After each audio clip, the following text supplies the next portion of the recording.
Mumbo Sauce Radio. Let's go! Soundtrack of the DMV. Now tune into Mumbo Sauce Radio, man. J.U.I.C.E podcast. We live, man. We sitting over here talking about these prison stories, man. I got my man Juice, man, here with me. What's up with you, Juice? What's happening? What's happening? Ain't shit, man. So, we back with another episode, bro. You was telling me a couple of stories about situations that happen in jail, man. You know what I'm saying? That happen in prison, man. So we gonna get into these prison stories. I think we might make this a whole segment, like where we just add these prison stories, man. Right. So I want to ask you, man, like, what's the wildest story that you could tell me that happened in prison, bro? Man, the wildest story. Shit, I mean, where does it start? I mean, you want some. I mean,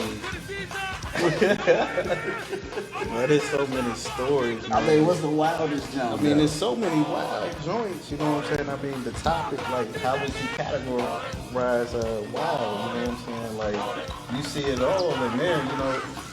It's like the streets times 10. You know what I'm saying? You come there and be whatever you want to be. I'm sorry, bro. You know some wild niggas, right? Yeah, right. Give me a story about a wild nigga in prison that just did some wild shit. Alright, so a nigga that was like the wildest nigga in that jump. Off break, it was a nigga from the city. You know what I'm saying? I ain't gonna say the nigga name, but he was he was a wild nigga. Like, he had like a bush with the dreads attached to the bush. So homeboy was like, was he homeless? No, he was in jail. You know what I'm saying? This was, you know what I'm saying? But that's how he was rocking and shit. Yeah, and he was a younger dude, you know what I'm saying, burnt out, you know what I'm saying? Like, so he was about 6'3". So every time, you know what I'm saying, we'll get up for breakfast. Mind you, breakfast is at 4:30 in the morning, 5 o'clock. This nigga would come out like in a long johns, like, but it looks like a onesie, skin tight, you know what I'm saying? And he'll start eating his food and hopping up and down like, this shit busting. I said, so was he supposed to be a gangster or I mean, I don't know. I mean, homie was somewhere in between that. You know what I'm saying? The shit was funny though, cause he'd be sitting there eating the little oatmeal and be like, "This shit busting," and jumping straight up and down. You know what I'm saying? And the nigga had the funniest little, you know what I'm saying, funny voice. So ain't nobody wrecked the nigga in there. I mean, a few times we had to tell him, man, like, you can't come out here in the morning, man, with your, you know, leotard, looking, you know what I'm saying? Because he'd have the long johns over pants. So now a lot of these young boys in jail and prison, how they rocking their long johns, they'll put their shorts, like their gym shorts, underneath their long johns and then sag their pants, man. So they'll put their gym shorts underneath their long johns? Yeah. I seen niggas put their gym shorts over the top of their long johns. Yeah, man, this shit's crazy. And I seen niggas put like their long johns on underneath their jumpsuit, and then they'll like flip up the crease of their jumpsuit, and then they won't wear the jumpsuit on. They'll just tie the jumpsuit around their waist and stuff. These wild. I ain't gonna say wild, cause you know what I'm saying. That's the style, like you know what I'm saying, real cool youngins, you know what I'm saying, be rocking it like that. But, you know, it's out of touch with my era. You know what I'm saying? I don't know. I mean, even out here on the streets, I just don't understand what's the purpose of wearing tight or fitting clothes and then sagging them. You know what I'm saying? That's like, you know, but style is style, you know, to each his own. Yeah, I don't know what's up with that, man. Especially like when you be in a liquor store or something like that, man, and that man be in the line like in front of you, and his pants is hanging off his ass, and his butt crack is all, you know what I mean? Like you got your whole like shit stain in your drawers, like in front of you, man, loud as a motherfucker. Right. I don't know. I think that plays like into that whole Willie Lynch shit, where they talk about like basically where, you know, the black man has been treated like a child for so long. You know what I'm saying? They touched on it in the movie Baby Boy. you know what I'm saying, calling his house his crib, and sagging his pants like he got a pamper on, you know what I'm saying, like. That shit is terrible, bro. But to touch on the whole sagging of the pants, because I think that started What's up, Tina? My bad. I'm listening, bro. That started in our era, you know what I'm saying? And I remember going to church and a lot of pastors and saying things of that nature, saying that it originated in prison where it was a invitation for homosexuality. I disagree. You know what I'm saying? I feel like in our era, we came from hand-me-downs.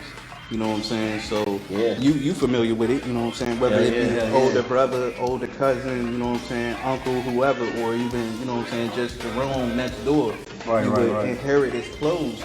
So the clothes were so big, so we basically had to take the rags, and, you know what I'm saying? So we fashioned our poverty, you know what I'm saying? So that's where, you know, the sagging in our era, I feel like it came from. Right. But you know what I'm saying? It was due to big clothes, not tight clothes, you know what I'm saying? So the irony. But you know, that's not to knock, you know, these young boys, you know what I'm saying, flavor, nothing like that, each his own. But that shit was funny, bro. I wish I could, you know, demonstrate how homie would be jumping up and down with his head straight like this. Tall ass, skinny ass nigga, man. This nigga crazy. You know what I'm saying?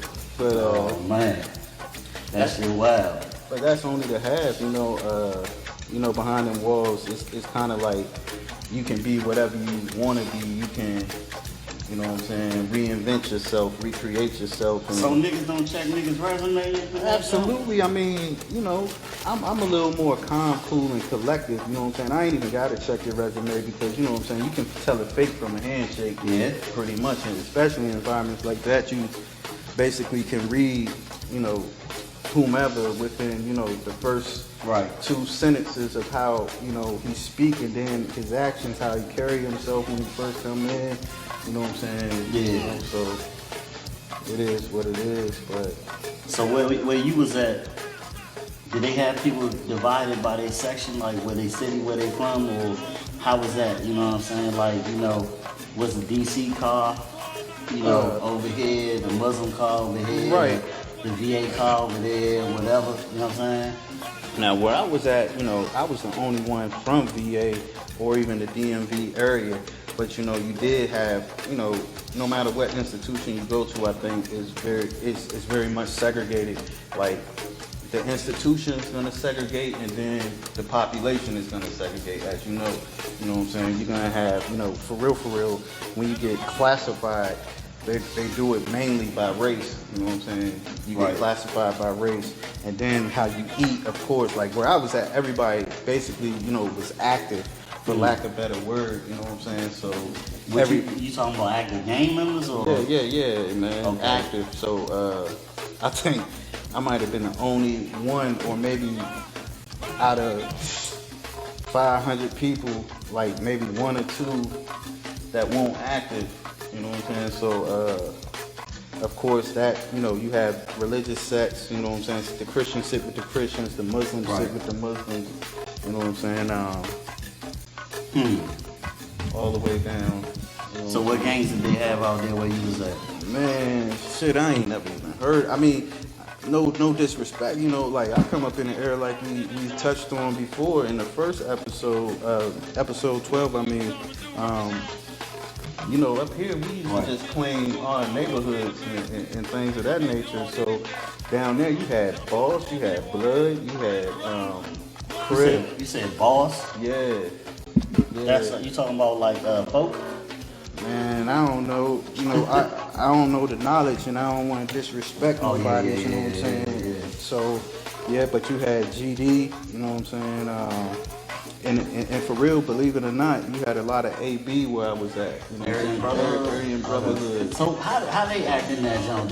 Are they really like racist like that, or they just only stick to themselves? I mean, for real, some of the coolest cats I met while I was in there was part of the Aryan Brotherhood. Now, so did they just have to join the Aryan Brotherhood for protection when they got in there, or like how does that work? I mean, because you know, whites are the minority in any place that you go. So and then you know, it's more so like I get it. You know, before I used to get mad, but I actually had an opportunity to read their little Victory or Valhalla, you know what I'm saying, by David Lane. And What's that? Victory or Valhalla? I guess it's a guy named David Lane that wrote the book. You know what I'm saying? A lot of white supremacists, you know what I'm saying, the nationalists, however you want to call it. But the dudes I was down there with, they was in a sect called I don't know, BFG or whatnot. I'm not even gonna get into all of that and give them too much, you know what I'm saying? But they weren't, you know what I'm saying, like they believed in just keeping their, you know, race pure. I mean, it wasn't no disrespectful. Yeah. Never was disrespect, you know, and me personally, like I was saying with the Donald Trump thing, I prefer to know where a man stands and know what he's thinking, whether, you know what I'm saying, so you know how to, you know, interact with him. So expound on that book that, you know what I'm saying, or whatever pledge that you read that they had. What is that?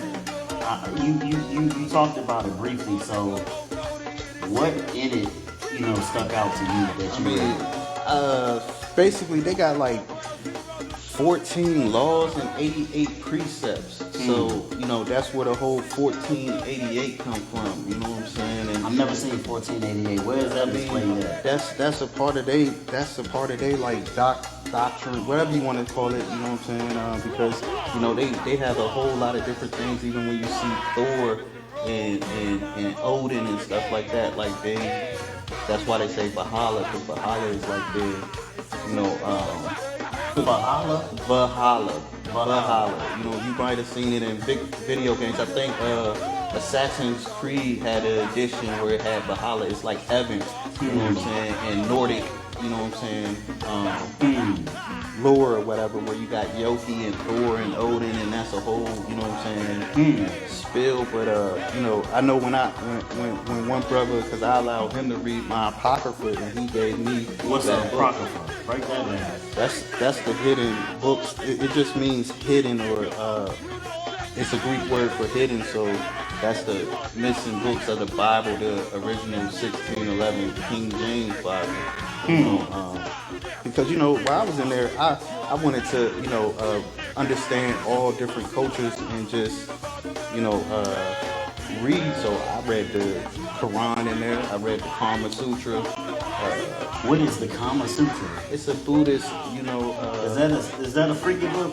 Nah, it ain't freaky, bro. It's Kama Sutra means freaky shit, right? No, man, nah. It's actually very insightful in the way of life and that joint ain't got nothing to do with freaky shit. Not at all. It has a lot to do with. So you know, where did that come from? The Kama Sutra, freaky positions and stuff. Oh, I mean, because I guess, like, just like a lot of esoteric teachings and stuff like that, certain positions open up, like, chakras in you and something like that, you know, because you understand, like, the chakras and stuff like that, the body. So the Kama Sutra is basically the teachings of a Buddhist way of living, you know what I'm saying? And, okay. And all these youngsters available through the library. Oh, hell nah. I used to order these, you know How what I'm much saying? did that shit used to cost? Man, a lot, you know what I'm saying? Like $20? No, oh hell nah. I would order straight from Amazon. Okay. And you know what I'm saying? Luckily I had some good people at the time that was willing to, you know, These paperbacks? yeah, paperbacks. So was you a real nigga? Did you get some niggas your books when you left? Absolutely, Okay, every time. Each one teach one, you know what I'm saying?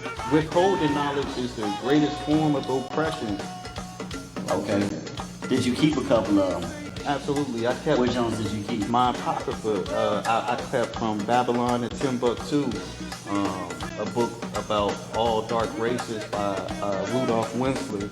You know what I'm saying? About all dark races? Yeah, races and how the migrations of races and stuff like that. Like, you know, so it would cross references and things of that nature. So what did they have to say simplified about that specific topic right there? Like, Oh man, I've read that whole situation of racism came from the Caucasus Mountains and Enoch and you mean Esau? Oh, Esau. Okay. Esau, yeah, Esau and the alien race. You know what I'm saying? See, it don't even get all. It gives like geographical and actual historical facts of migrations of black and brown people, not African, not because it's just like What you mean by black and brown people? because So it's for real, in the 1500s was the first time when race was identified by a white. It wasn't Martin Luther who was like one of the leading founders of that whole Aryan race being, the superior race. So that's a coincidence. Yeah, Martin, a white guy named Martin Luther. You know what I'm saying? Do you think history be playing with us, man? Like, absolutely, it's power. Martin Luther King. Yeah. It's obviously powers in numbers. You know what I'm saying? Yeah. And significance in numbers with dates and stuff like that. You know what I mean? 9/11. You know what I'm saying? 9/11. What's the you know what I'm emergency? saying? Yeah, right. But I wanted to, absolutely. That's what actually stuck out to me when I first heard about dude. You know what I'm saying? I was like, what a coincidence, a white nationalist or a white supremacist name from the 1500s where his name was Martin Luther, and then the, most predominant individual for the civil rights movement in in the 1960s, name was Martin Luther. Like, Do you think it's a coincidence though, or do you think this was planned? I mean, I don't know, man. I don't really believe in coincidence, or even if it was it? You know what I'm saying? It's one of them things that, Like, do you think Martin Luther King was a drill to usher in, you know what I'm saying, a new way of thinking? You know I mean, what I'm saying? I think Martin Luther was a move. See, Martin Luther, you understand, his father was a part of this organization that was kind of like a branch off of Marcus Garvey called You're talking the about Martin Commandment. Luther King Jr. Yeah, his Okay. father was a part of a set called the Commandment Keepers, and I know you're familiar with Marcus Garvey, Yeah. but not to spin off topic. I wanted to get back to that book from Babylon to Timbuktu, and where it describes like black and brown culture. Right. And how it originates, like, not just in Africa, Right. You know what I'm saying? Because it's a misconception that life originates in Africa and everybody black comes from Africa. Okay. In this book, it gives, historical fact how a lot of the blacks in America and the Caribbean actually are Asiatic black men from the Middle East. You know what I'm saying? Because So I've heard that term, and I'm sorry to cut you off, but Asiatic, explain that. Are you talking about, does Asiatic, is that the continent, or does that mean like body of land? That's what Asia is a continent, and but it means like body of land or something, right? it means like, because the Middle East is in the Asian continent. Yeah. So a lot of dark-skinned people originate from the Middle East. The birthplace of civilization, even if you look at it in biblical terms, started right there between the Tigris and Euphrates River. Okay. That's not in Africa. That's in the Middle East, modern day Iraq. You know what I'm saying?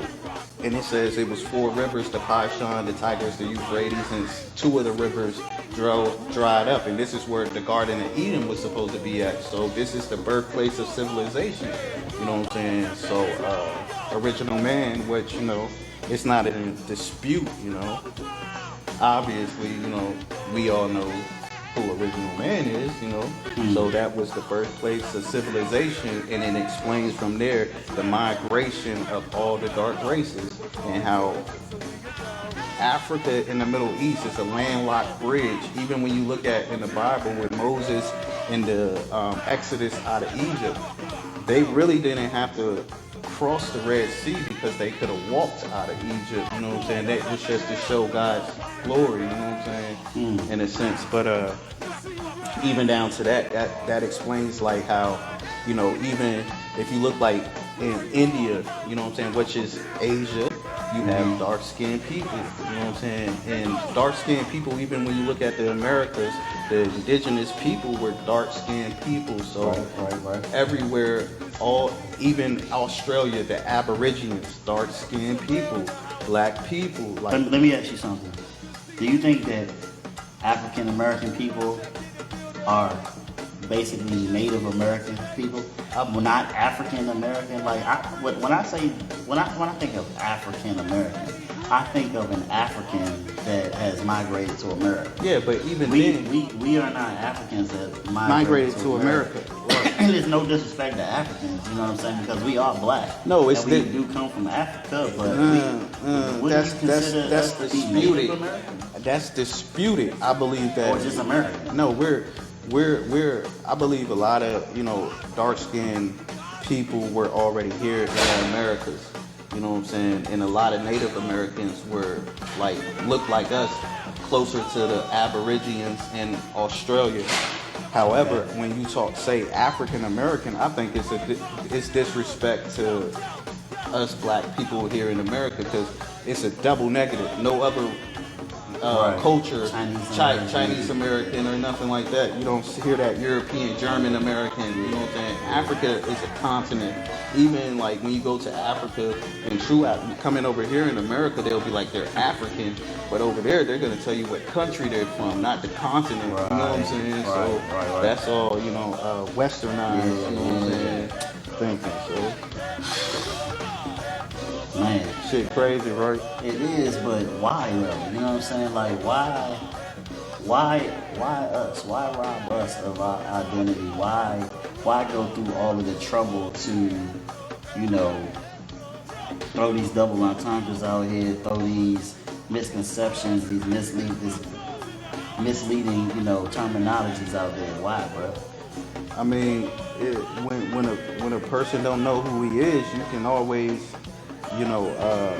pull wool over his eyes and tell him who he is. You know what I'm saying? And it's all for a reason, for sure. You know what I'm saying? But I think it's up to us as individuals. You know what I'm saying? To find and seek and search who we are. You know what I'm saying? Do you think that? Okay, it's all for a reason, but do you think that reason is still valid? I mean, I feel as though obviously it still is if they still are going through these measures to hide this stuff. But I think that with all this technology and science, that they're trying to get to a point that where whatever code that they're trying to crack or hide is cracked or you know what I'm saying? Like I feel like, you know what I'm saying, they've advanced into like they doing with us men, bro. Like it just seems like, with all this terminology like toxic masculinity and stuff like that, and no offense, but the homosexual agenda and stuff like that, they're just trying to like wipe us out, like just sweep like we never happened, bro. Like, I think that, do you think that like they playing with DNA to get whatever essence that they know that we have, and so they no longer need us? I mean, the planet is always going to need us because we're indigenous to this planet. I feel like everything that you said was valid, and of course, yeah, they're pushing their own narratives, but when it comes down to it, I feel like we are our greatest destruction. You know what I'm saying? Not to get all biblical and things of that nature, but to use a precept from the Bible. It states that us as a people, we perish for a lack of knowledge. And lack of knowledge is lack of knowledge of self. You know what I'm saying? Because if we actually knew who we were, it wouldn't matter what the fuck the motherfucker said who we were, because we know who we were. You know what I'm saying? So all these narratives that they push on us, is to keep us distracted, and it's a smoke and mirror, you know what I'm saying, in my opinion, and it comes at you with so much force from so many different directions, you know what I'm saying. It's just to keep us confused and off, what really matters, you know what I'm saying. What do you think? What do you think needs to be changed in order for us to know who we are and for us to not go on that path of destruction where we destroy ourselves? You know, obviously, you know, it should start at a young age, but what do you think, like, do you think, you know, it starts in the hood, that path of destruction starts in the hood with trying to claim where you from and, you know what I'm saying, people influence you to do things that you shouldn't do? Like, where do you think that really starts, you know what I'm saying, and what do you think, you know, needs to be changed? I mean, to tell you the truth, I feel like it starts out the womb, and for real, understanding self is the number one way we can change as a people. What happens in the project is so systematic and it's, you know, tragic. You know, it's the reason why they call projects the projects. You know, because it's a project. You know what I'm saying? You know, the projects wasn't originally supposed to be for black people. It's supposed to be for Jewish people. No, that's not true. The original ghetto term was used as a ghetto for, you know, in America, the projects was always originally for the projects. And one thing that I've learned in history, when, do you know, and you know, this is just facts. A lot of people, you know, talk about, you know, the Holocaust and things of that nature, and we can never forget, you know what I'm saying? But we don't talk about slavery, you know what I'm saying? And one thing that stood out to me that Hitler said, he said that the United States was guilty of having God's precious Jews, the true Jews of the Bible, the Hebrews, because Jews is a byword and a term that was given by Romans, which is so, you know, we're not gonna get into all of that, you know what I'm saying? And then, you know, people will say, oh, when you say anything, whether it's fact, fiction, or anything, but anytime you speak about Jewish history, whether it's factual or not factual, they'll call you anti-Semitic. You know what I'm saying? And it's just, what about the Holocaust that happened here in America for 400 years? You don't think we talk about that enough, though? I don't think we graze over it, and it's talk about amongst us, but it's the Holocaust, you know, that happened overseas, which America still pays, you know, reparations to survivors of the Holocaust. America pays homage to the Holocaust. They're trying to take critical race theory, which has nothing to do with teaching your children whether it's how to think or how to feel based off of race. It's just, the critical race theory is a term that was developed in law school to basically challenge, is America's system racist? You know what I'm saying? Critical race theory has nothing to do with teaching of, you know, slavery in schools and stuff like that. You can still love America and tell the truth of the history. You know what I'm saying? You don't think Germans still love Germany, yet they accept the truth that it was a Holocaust and a Nazi party. You know what I'm saying? So I don't think that America grace, like, puts a band-aid over slavery, but they don't pay homage to slavery. How are you gonna pay reparations to something that happened over, not in your because for one, America funded the Nazi party, which a lot of people don't know. But you won't dare even, you know, touch the reparation of slave descendants in America. So, you know, the irony. I mean, but that's what I'm saying. Like, why they won't touch that issue? But they, you know what I'm saying? Is it the powers that be, you know what I'm saying, that align themselves, you know, to be respected? How do this country would go bankrupt if you truly paid Black America for what it was worth? You know what I'm saying? How can you pay? So why wouldn't they go bankrupt with the reparations that they paid for the Holocaust to I mean, Jews? With just let's put it in perspective, and this is not to, you know, compare trauma or I disagree. We got bread. We giving it to athletes and, I mean, you know, people, politicians and people in high places all the time, you know what I'm saying? Meanwhile, you know, we got homelessness and, you know what I'm saying? We can't even get our streets fixed, you know what I'm saying? Right, right. I mean, like I say, you know, I used to love sports. The older I get and the more I become to knowing my higher self, man, I don't even like sports. That shit is rigged. It's all it's fugazi.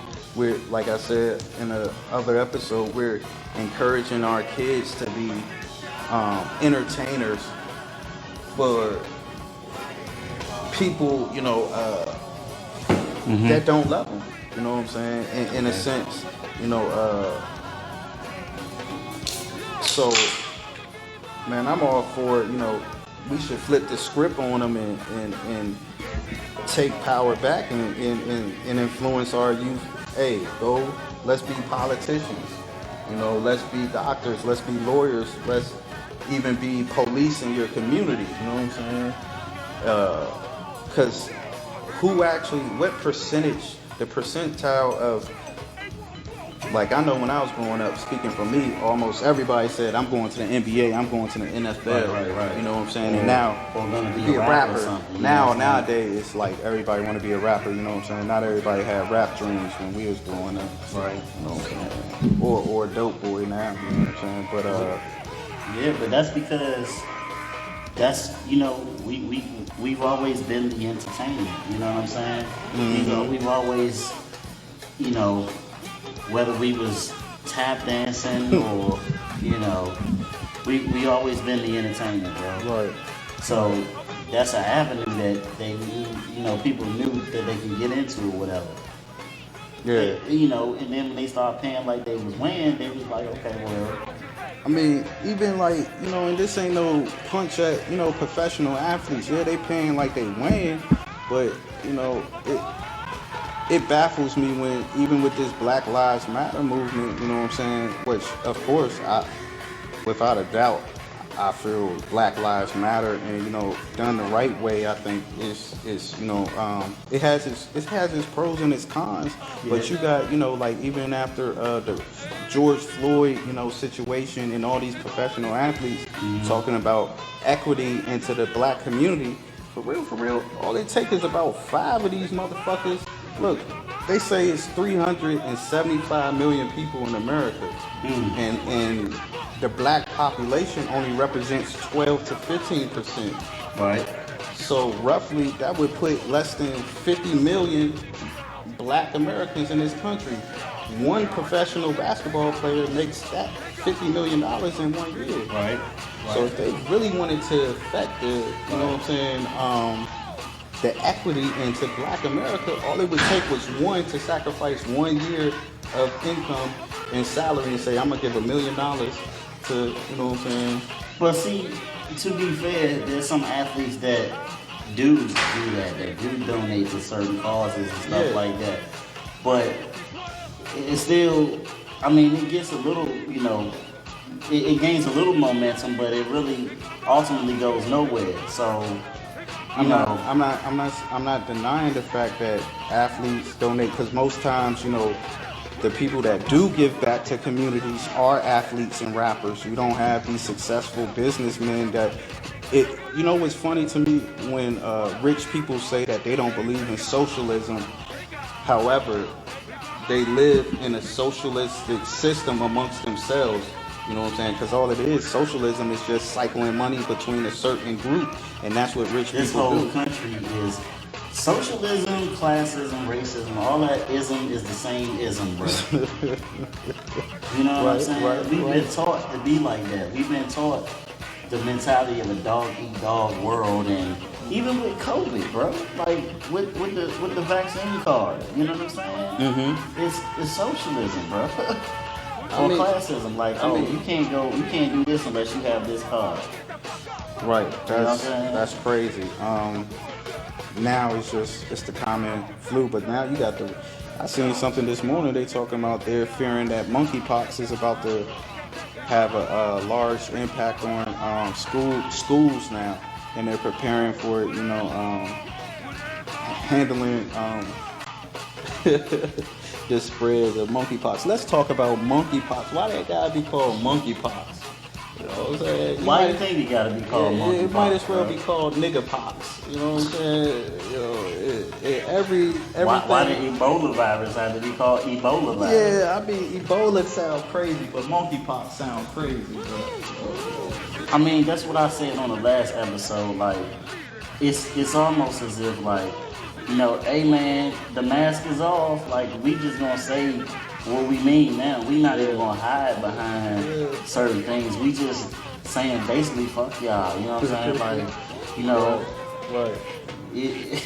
that's what's going on. Like, I mean, would you rather them sugarcoat it like they did back in the day, or keep it 100? Like back in the day, they used to sugarcoat stuff in the form of bills, passing bills while you was asleep. You know what I'm saying, in the middle of the night. But now, they still doing that shit. oh, they still doing it. But I'm saying, you know, at least, like you said, your boy Donald Trump, we had your Donald boy. J? Yeah. That was just like straight up telling you how he felt. You know what I'm saying? Who's more dangerous? A person that you know where they coming from, or somebody that's hiding their thoughts? You know what I'm saying? Yeah. You know, and Donald Trump is an opportunist. I'm not a fan of him. I just respect that he exposed the establishment. This nigga ain't doing no less or more than any president has ever done. You know what I'm saying? They just have him under a microscope because they don't like the fact that he's outside of their establishment. You know what I'm saying? So, this monkeypox shit is crazy though, man. All this shit is just like biological warfare, bro. Yeah, man. I don't know though, cause how would you feel if one of your homies said, "Man, I think I got the monkeypox"? First of all, you already know what we call the monkey.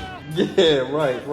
And that was just between us, Right. in our community. You know what I'm saying? Right. Now it's So the if monkeypox. Obama say I got the monkeypox, we gonna look at him the same way. We gonna look at him the same way. man. It doesn't even matter if they looking at it the same way because it got the word monkey in it. Like you know what I'm saying? Why I gotta be monkey, man? That's the most derogatory term. And then when you Google it, it says it originates from Central Africa. You know what I'm saying? Everything that's crazy originates from Africa, or you got the coronavirus, which they say originated from Wuhan, which, come on, you know, why would a government put their own, you know, people as test dummies, you know what I'm saying?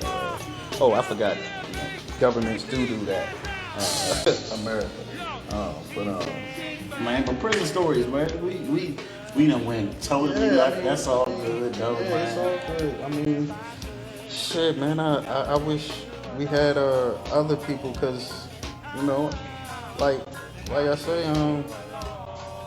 shit, it's a lot of stories in that joint, but offhand, you know, ask me questions or I don't something. know. So, prison wine. Have you ever had prison wine before, man? Oh nah, man, I ain't no drinker, man. I see how they do that, but the process of going through it, you know what I'm saying? I respect the hustle, you know what I'm saying? I didn't indulge in any activities, but So when anybody indulged in some activities around you, was it a time where anybody ever got too drunk where the CEOs knew that they was yeah, really absolutely. drunk? Especially And what happened to the person? especially when they was drunk, man. Like COs, like for real, when you in certain, it depends on where you at. Certain places they don't give a fuck as long as you know what I'm saying, ain't making their job harder or their shift harder. They gonna tell you, man, go lay your ass down, sleep that shit off. You know what I'm saying? But I seen people get more fucked up while I was locked up this go round in North Carolina. It was off meth, you know. That joint was crazy. I never even seen people use meth until. So how did they use meth? And man. how did they get Oh man, messed up? What was the highlight for them when they was off that? I mean, for real, I remember one time I was in a pod where everybody in the pod besides me and my cellie, black and white, was using meth. And these niggas take one line and they up for like 3 and 4 or 5 days. then when they coming down, you know, like the come down was so crazy. What was they doing when they was up?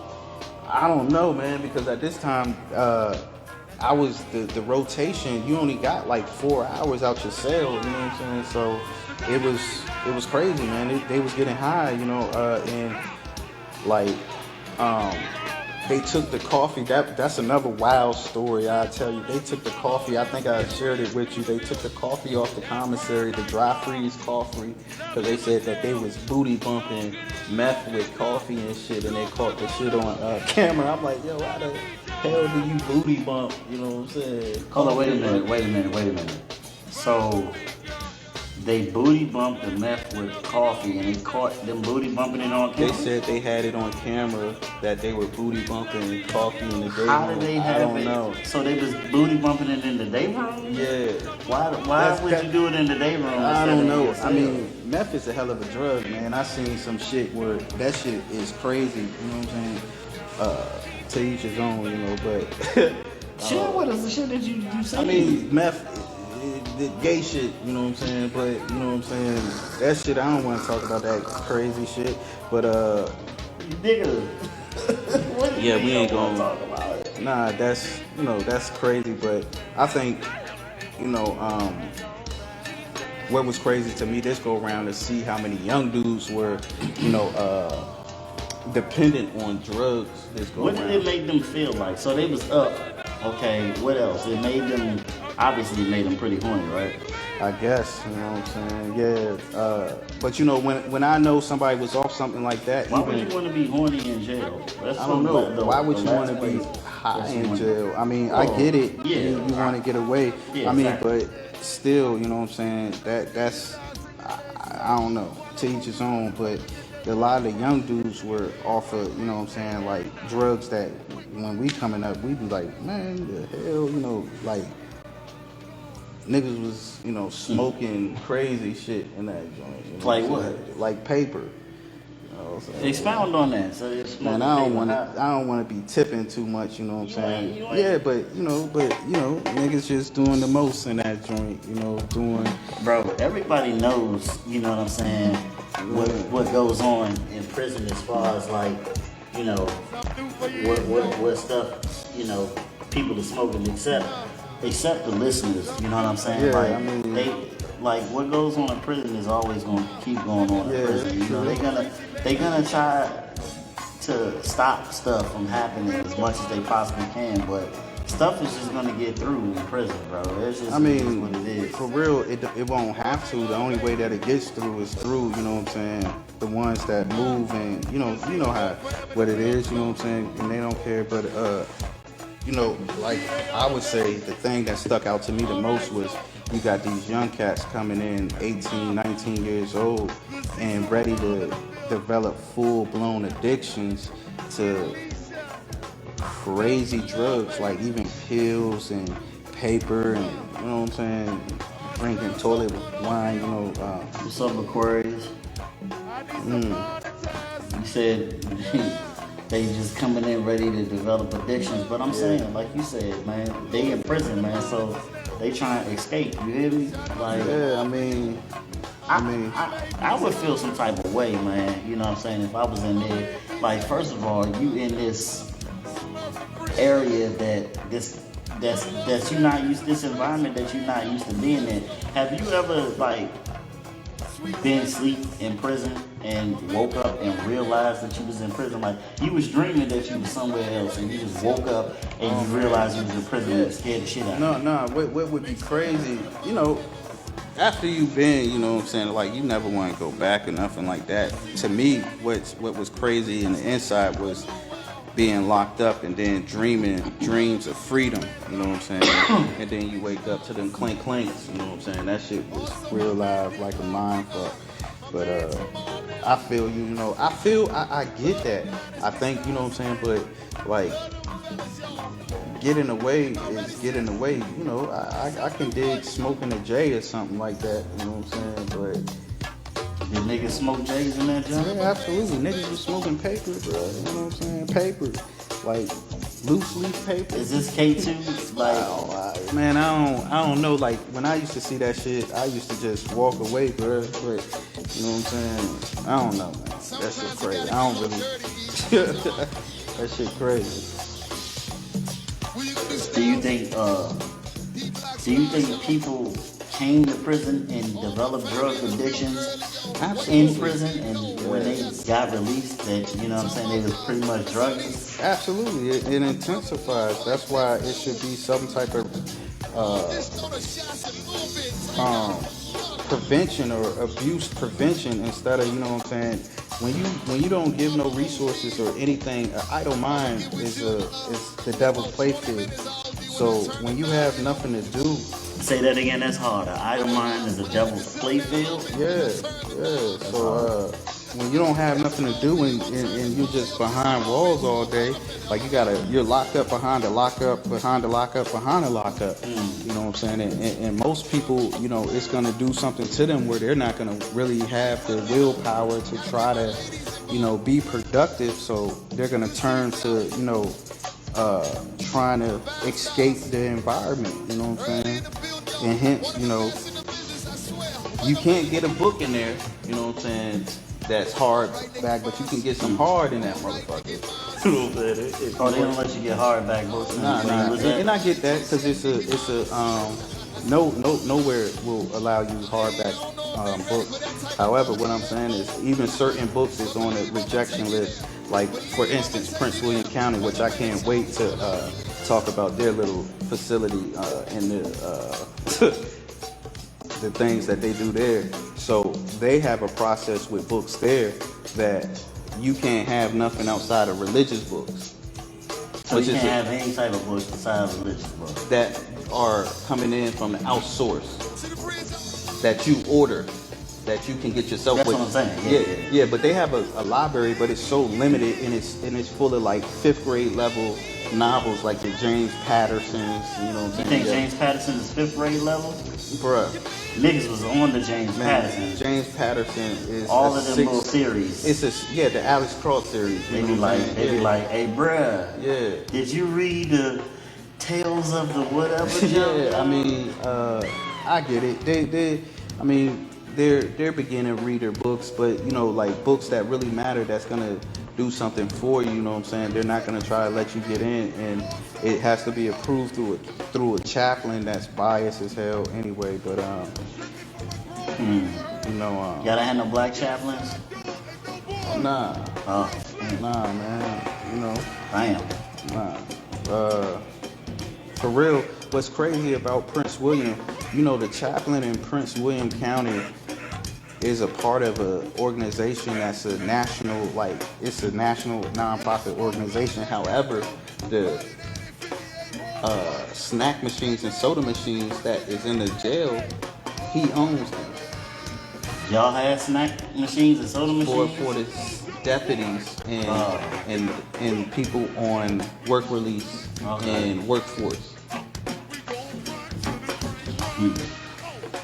So the dude owns the snack machine? Yeah, he used to fill the soda machines and the vending machines up.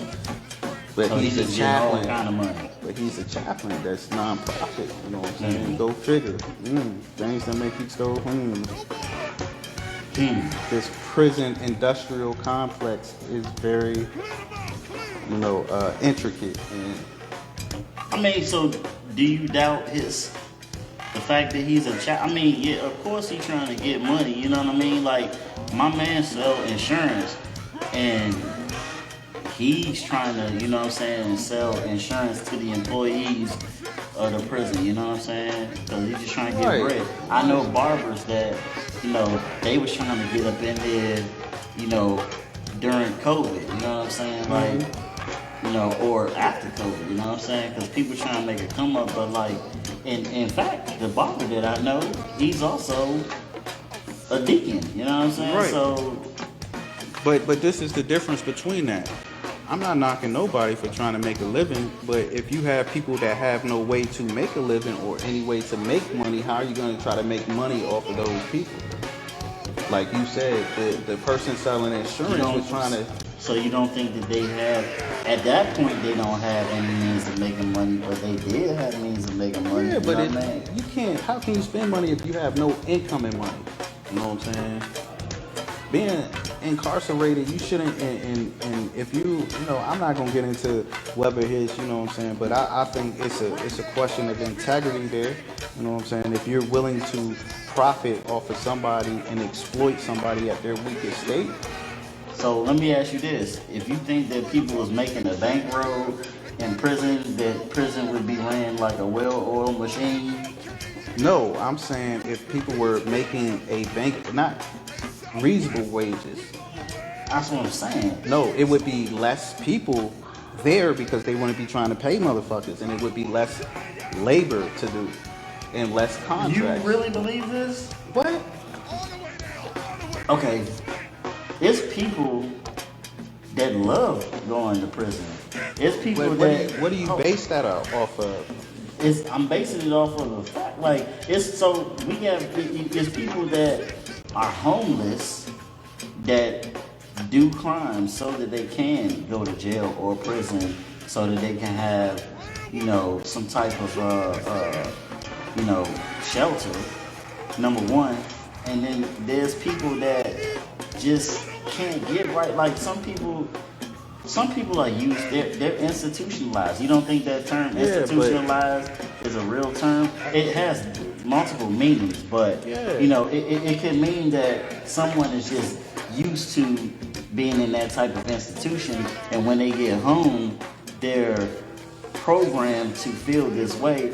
Or it could mean also that people feel that they cannot survive in a non-structured environment. You know what I'm saying? It's some people that don't know.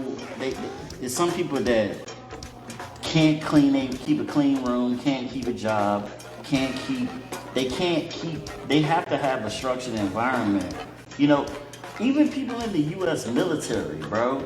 Like, so I've worked for the government, and there's people that once they got out of the military, they didn't know, they couldn't keep no regular job. They had to be attached to that military base. They had to have a job in the military base because they couldn't function outside of that military base. It's the same thing, you know what I'm saying, in the penitentiary, you know what I'm saying, with people that feel like they can't, that's all they know. Yeah, I dig that, I think, but that's an exception to an exception. I hear a lot of people say, a lot of people love. I don't think nobody wakes up and say, yo, I'm about to do something to go to prison or jail today. Nah, I don't think that. You don't think so? No, nobody does that. Now, people understand, like, what I do may possibly lead me into jail, but nobody's like, I'm about to go to jail. And if it is, that's an exception to the exception to the exception. You know what I'm saying? And I think people just say that crazy shit because if you ride down the street, one thing for certain, it's no money in locking up a homeless man. You know what I'm saying? Because if you go down the street right down here where we seen the other day, Tent City, you know what I'm saying? They're living out there, you know what I'm saying? The police what do you mean it's no money for who? To lock up a homeless man, like in mass numbers, you know what I'm saying? Where they know that, okay, being homeless, it's more likely, like, you're gonna have those. I don't think that people lock up people just for the sole purpose of them generating money. You don't think so? No, because, like, it is a system, you know what I'm saying? It is a system within itself, but I don't think no police officer be like, oh, let me make this jail and these CEOs some money. Because they don't have anything to do with that. You know what I'm saying? It's not the individual, it's the system. So what are laws based off of? Who's the number one people that they want to target? That, you know what I'm saying, in our community, you know what I'm saying, is drug dealers. You know what I'm saying? Because, okay, nigga, you out here selling drugs, not paying. They don't give a fuck that you selling drugs. They care that you're not paying taxes.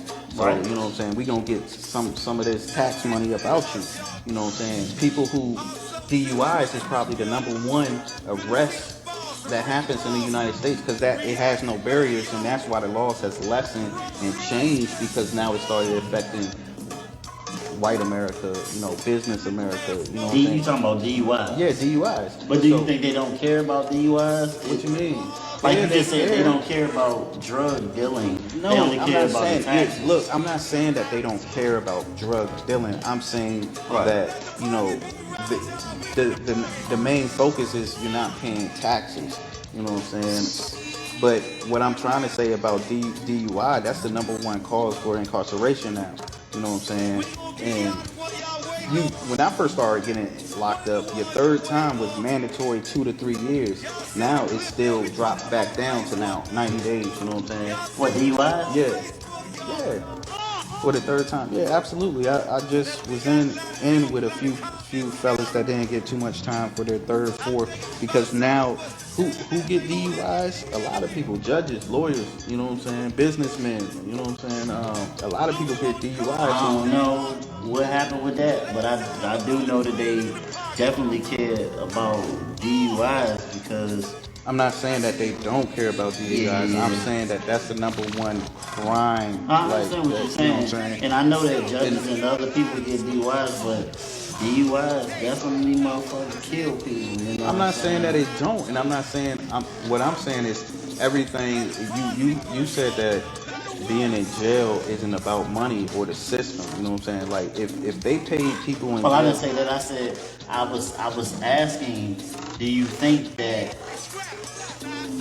like the police lock people up solely to get money for the prison system? Not consciously, but subconsciously. But if bro, like so, like okay, I got a go-go band, right?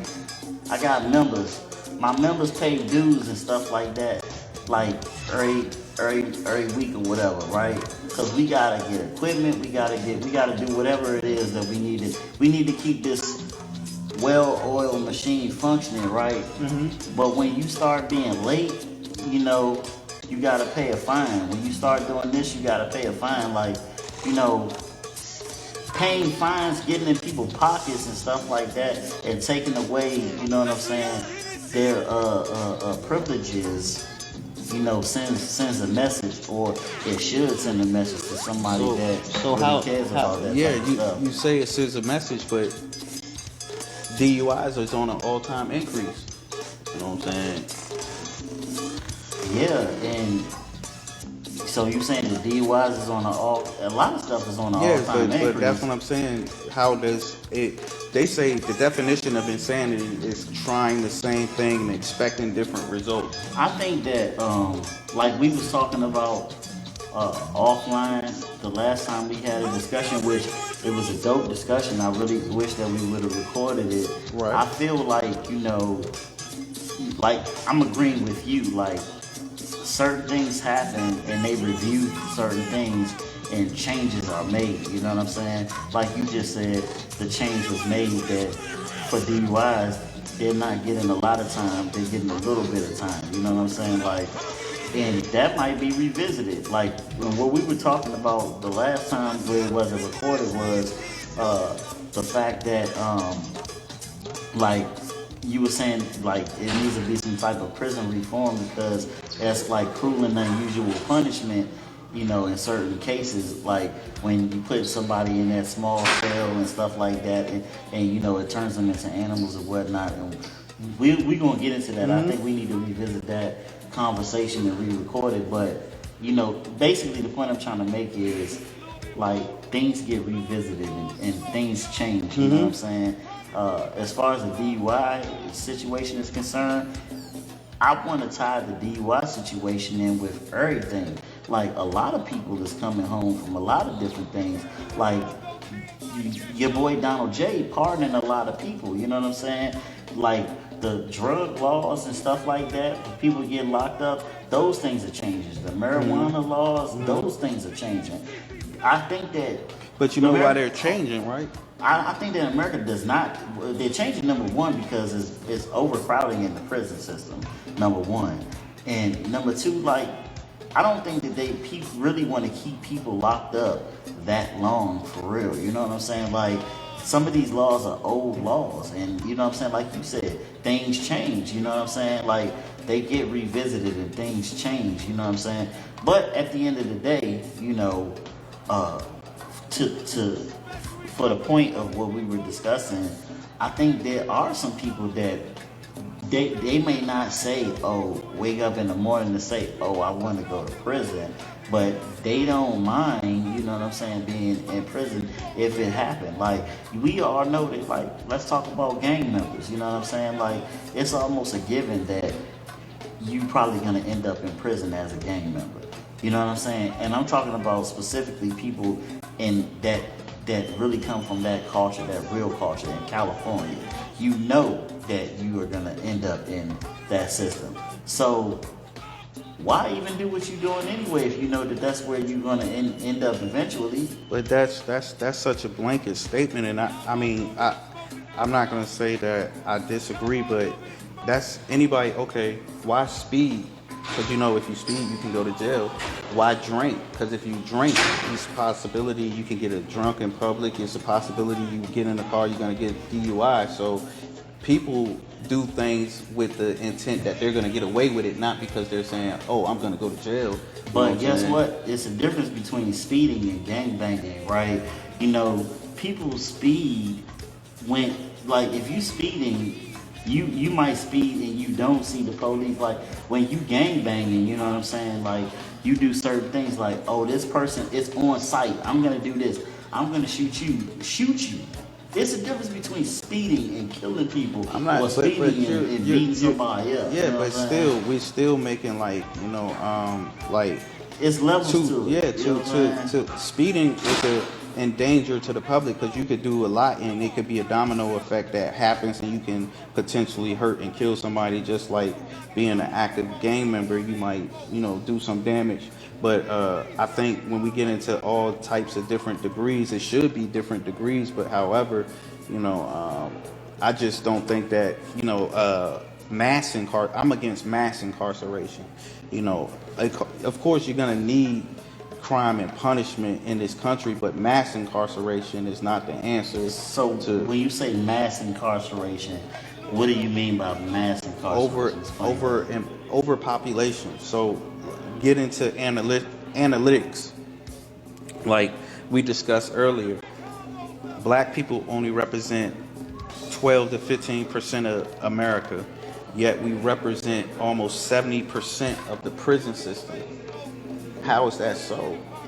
So when I look at mass incarceration, I don't look at mass incarceration in terms of racism or racial issue, right? I look at mass incarceration in terms of, like, what we were talking about earlier when we were talking about the Holocaust and stuff like that. Like, I look at it in terms of, like, concentration camps, like weeding out the bad apples. And the bad apples doesn't necessarily mean black folks. I think that, you know, the term New World Order is something that is real and something that has been talked about for a long time and planned for a long time. And I believe that, like, you know, this country is trying to rid a certain type, like we talking about classism and all of those isms, you know what I'm saying? Like, you know, we gonna get these top people, just like, you know, with Noah's Ark, you know what I'm saying? We gonna rebuild. When you rebuild, you wanna rebuild with the best types of people. You don't want to rebuild with people that you think that's going, you know, steal the roach out your ashtray and stuff like that. You know what I'm saying? Right. No disrespect and no offense. You know what I'm saying? Like, yeah, but it's just, I think that, like, that's the powers that be. That's, you know what I'm saying? That's what that massacre, and it ain't even got nothing to do really with just us. Yeah, they start with us. You know what I'm saying? But I think it has everything to do with racism and classism as mass incarceration. Because, like I said, if you do the numbers, they say numbers don't lie. That's a lie, because numbers do lie. Because it's no way, if you can't say that the system is not racist, if the smallest demographic represents the highest demographic in prison. That just doesn't make sense to me. That means that the baddest we know people that we already know that it starts. It starts with us because, you know, if you already thinking that you're a dominant society and you're a dominant race, you know, of course you're gonna look at other, you know what I'm saying, people like, okay, well they ain't shit, you know what I'm saying? Like, Yeah. but in 2022, it's about this right here. You know what I'm Always. saying? Yeah. It's about this right here. So like, you know, a nigga might feel like I'm not black, I'm OJ. You know what I'm saying? Like, so, you know, when you making this amount of bread, yeah, you're gonna still face these types of obstacles because that's just what our society is based off of still, and it hasn't died off yet. But at the end of the day, it's about the wealthy getting to the promised land, or what the fuck is this shit called? SpaceX or whatever the hell, you know what I'm They trying to saying? go to the moon, huh? Wherever they Mars trying or to take it, somewhere, you know what I'm yeah. saying? And the unfortunate, whether they be this, that, whatever, is going to be down in the dungeon, you know what I'm Right. saying? Or in these concentration camps. In prison or jail. Yeah, I mean, I think, you know, this is the thing with mass incarceration. Only reason that is being reformed now because it's spilled over from outside of our community into other communities. Like I say, back to the numbers, it's no way that those numbers should be represented like that, and a person should sit back and say, hey, there's not a problem, there's not. And we live in communities that's more policed than any other community. So why is it that you would assume like over policed communities are the most dangerous communities? The irony in that, you know what I'm saying? So when they're talking about all of this, we need more police officers. Making more police officers don't make communities safer, obviously, because where do police officers roll to be? In the hood. You know, every so many minutes or seconds, you know what I'm saying, you have police roaming there. They have substations in the hood, you know what I'm saying, but over in Malibu, you know what I'm saying, you can drive all day without seeing a cruiser, but yet where you constantly see cruisers, even in the south side of Chicago, that's probably the most police place in the So in the do you nation. think that Malibu is a crime-ridden area on a low? I mean, it's defined by crime, you know what I'm saying? Define crime because there's so much crime. Like you said, you know, we just focus on simple things. It's not simple. It's serious. It is serious. Like, so things. there's levels to, you know what I'm Yeah, saying? but crime is crime. When we're talking about when it's supposed to be equal treatment and equal justice, you know what I'm saying? I'm not saying that it's not. It might not be as much crime, but you don't think little Timothy is smoking just as much weed or crack, or you know what I'm saying? I mean, I understand what you're saying, bro. But, I mean, we gotta take accountability for I'm not doubting that. For the serious things that we be doing. Like, yeah, Timothy might be snorting some coke, you know what I'm saying? But is Timothy and Hunter and all of them like hanging outside, snorting coke and being loud and shooting each other and all that? Like, so if you're gonna do what you're gonna do, you gotta, you gotta be discreet about certain stuff. If you on Front Street about what you're doing, it's almost as if, like I said earlier, you want to go to jail. You are doing things that you're drawing attention to yourself. You want this stuff that's gonna happen to you. You understand? Yeah. Like, and I'm not saying that, I love us, bro, but at the end of the day, bro, like you can't just be out here just making a mockery of yourself, bro. Like, I agree. I mean, I think it all boils down to, once again, I'm a number one, supporter of accountability and being self-reliant, you know what I'm saying? But when it comes down to it, a lot of these young men and women that come up in disenfranchised neighborhoods don't have the mental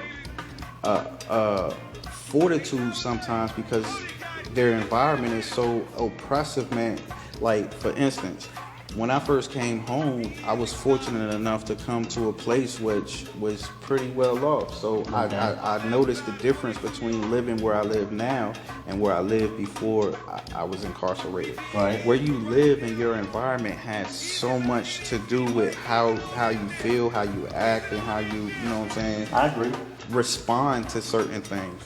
You know what I'm saying? So sometimes when you over police, that's just like at work, to give a better analogy, you get more productivity out of people when you entrust them with things and don't micromanage them. I agree. When you over police these neighborhoods and you constantly see police, you know what I'm saying, it kind of, you know what I'm saying, it exacerbates this situation. My solution or potential solution is always education. You know what I'm saying? Where I'm going to get back into like the resources that's being spent to police our communities can be resources spent to educate our community. I agree. I believe that it starts with education. I believe that it starts with community policing, where, you know what I'm saying, you have a certain official, and it doesn't even necessarily have to be the police.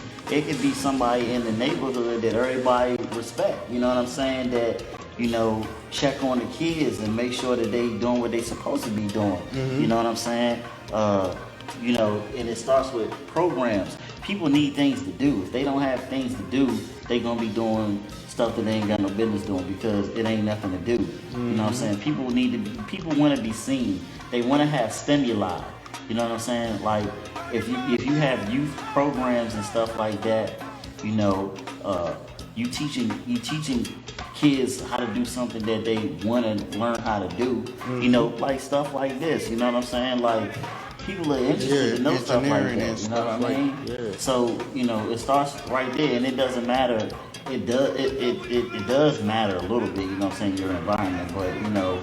But I'm saying, even if you were in that environment, and I know this because I used to be a mentor in the hood at the community center, teaching kids how to, you know, make music and stuff like that when their homework was done. You know what I'm saying? And they was excited to learn how to do that. You know what I'm saying? But like, we need programs like that. You know what I mean? That's, you know. I agree. I'm gonna send it, you know, but you can transfer. My thing is, you can transfer that money that's being spent on, you know, militarizing the police, on educating, not just, when I say education, even like you said, being a mentor, resources in our communities, you know what I'm saying, tangible resources, not these non-profit resources where it's just a way to money launder and make socialist payments throughout people who have their hands skimming off the top, you know what I'm saying, and it never even gets trickle down. Economics never works, because if you give the money at the top and think that the resources is gonna get to the bottom, good luck with that. You know what I'm saying? I think the police, man, it's not the actual police officers that are going to these communities and stuff like that. It's their superiors that's telling them to go into these communities and do this stuff. You know what I'm saying? So like, we need to somehow, like, you know, go to these police departments and stuff like that, and maybe go to the court and tell the courts how, you know, disrespectful and how dangerous that is. You know what I'm saying? Instead of just like really just talking about it, because it's not them that's doing that. It's the supervisors that's telling them, like, hey, you on this post today. You got to go over, you know what I'm saying, the Burry Farms. You got to go over to wherever, you know what I'm saying?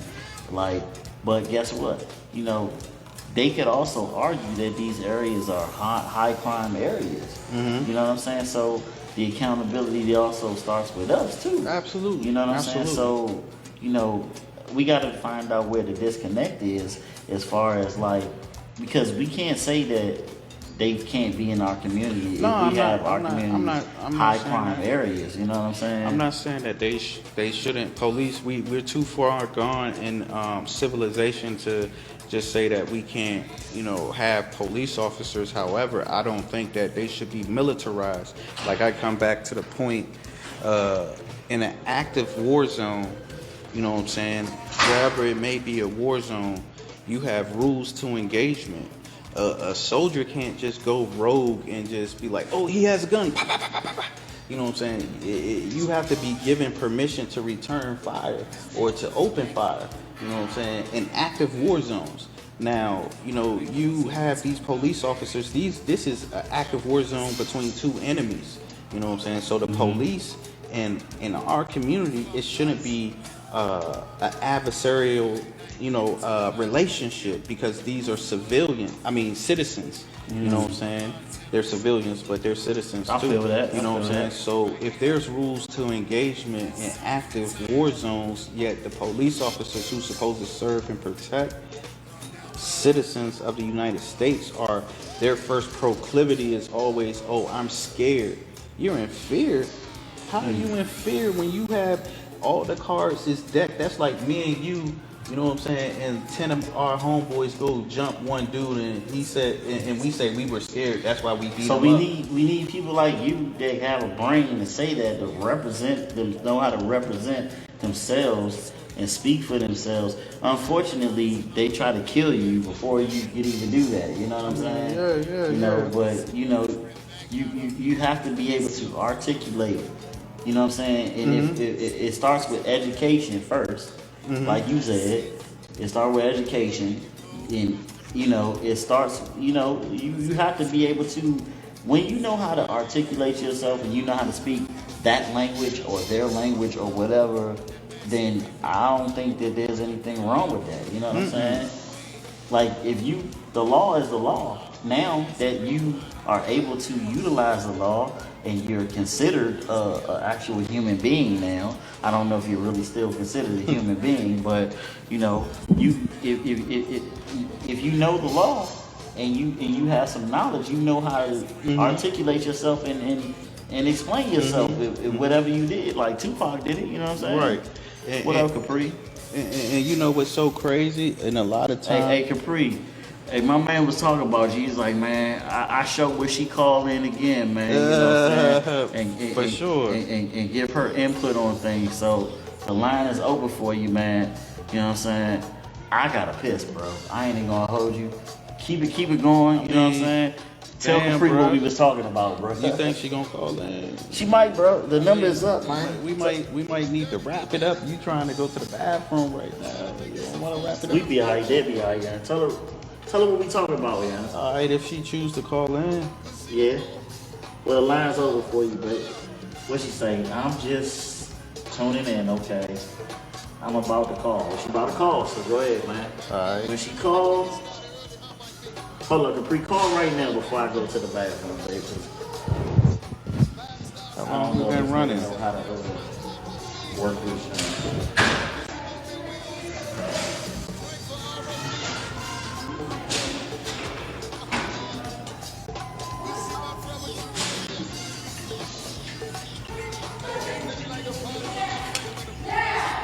So look, when she called, just hit 1.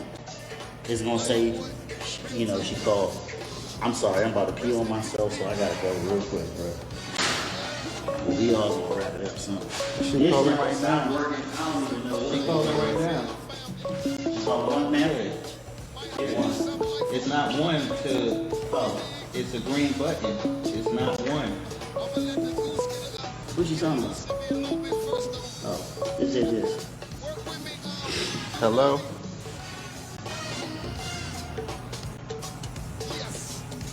Capri.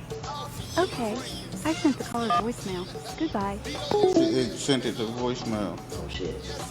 Tell her to call back. Okay.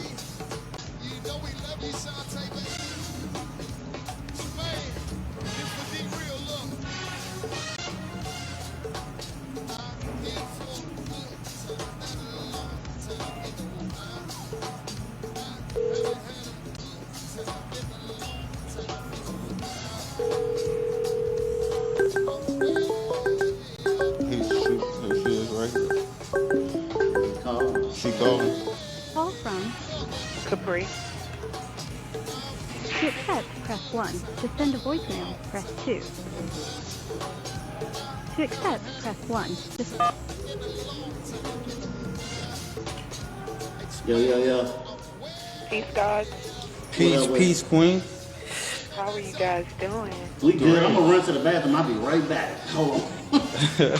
How are you Oh doing? no, it's cool. Brief me. So what did I miss? Okay, so we basically started off talking about the craziest jail and prison stories, and then it just evolved into a litany of different topics. Where we were at now, talking about basically how I was explaining, like, I didn't think it was coincidence that Black America represents 12 to 15% of the American population, yet 70% of the incarcerated population, and policing our communities does not make safer environments. Not saying that we don't need the police in the community, but over policing our communities don't make our communities safer, because the most violent communities have the most police. And how if we try to substitute the resources that we spend on militarizing the police with actually education, not just with school, but also opportunities, I feel like we'll start to gradually see changes in our community. Alright, so you ready for me to chime fully in? Because this is gonna get a Absolutely. little deep. Absolutely. We've been waiting for you. Let me hear For your me? take. Yeah, for you. Alright, so let's start with the population. And let's get into the prison portion of it so that people can have a better understanding. I'm going to clear this up by stating the views expressed by Capri Monique, as well as the views of Capri Monique. They do not reflect the views of Mumbo Radio, this podcast, or any other podcast, or anything else I'm associated or affiliated with. They belong to me. They are my intellectual property. Okay. So let's clear that up. Because I do have sponsorships and brands that are attached to me, and though they do understand I'm a free thinker, sometimes the things that I say can be offensive to onlookers. And I'm not here to offend, just to tell the truth. But let's get with this population thing and why our prison rate numbers are as high as they are. So our prison rate numbers are as high as they are because we can't control our emotions. And we cannot control our emotions Say because that our emotions were instilled in us. We are not emotional beings. We are star beings. We are made up of magic, basically. People think I'm crazy. 666 is not a bad number. For those of you who don't understand what 666 is, look up the composition of black people's DNA, their chromosomes, all of those things. 666 Six is Adams, our six number. whatever. Yes, that's our number. That's our powers. It has been depicted as something negative in the Bible and throughout history to disconnect us from our magic. So we're incarcerated, one, because we can't control our emotions and contain our emotions because we are not emotional beings. And those things are instilled in us from childhood. Like, if you go back to pre-K, they show kids an emotion chart, and they say, well, how do you feel today? Do you feel like this? You feel like this? You feel like this? You feel like this? Thus instilling and connecting them with emotion. The other problem is they incarcerate us because they can't contain us, because they don't understand us, because they know that we're magic, but we just don't know that we're magic. You were talking about that earlier. Yeah, so if you place all of these people in the same place and you break all of them, you break their psyche, you break their beliefs, you break the system that is supposed to, they're supposed to entrust in, then you break their spiritual awakening, which stops them from meditating and vibrating on the level that brings them the peace and the manifestation that they need, because we are magic. So the prisons are designed to separate us, just like everything else. The translation of the Bible, all them different times. They don't give you access to the Moorish Bible because that is where truth lies. They don't give you like the Star Spangled Banner. I don't know if y'all know the history of the Star Spangled Banner. Oh yeah, it's got racist shit in there. Listen, it basically says there is no place for you Negroes to run. There's no place for you Negroes to hide. You Negroes were sent to be crucified. It's basically what it says. But what they did was they removed that portion and adapted it. The original American flag was not stars and stripes. That is a lie as well. It's a lot of depictions that they've done to rape us of our history and our strength. Right. And that continued with the prison system, continued with the court system. It was perpetuated through education. And I'm sorry for all of the Holy Ghost seekers, but religion... Of course. That's the main place that it was the world's biggest cult. Yeah. I'm not religious, I'm spiritual. Or the world's biggest junk to keep you docile. You know what I'm saying? Yes. And so part of our problem is we fear being accountable. They want you to keep not being accountable. They want you to keep spending your money on things you really can't afford. They want to keep you caught in this matrix because if you guys are paying attention, they keep talking about this CERN, the CERN, the CERN, the CERN, the CERN. And people are like, oh, y'all are making up things. No, the CERN is a portal. If y'all go back to the history of 2013. You said discern, like discernment? No, it's the sun. Oh, the sun.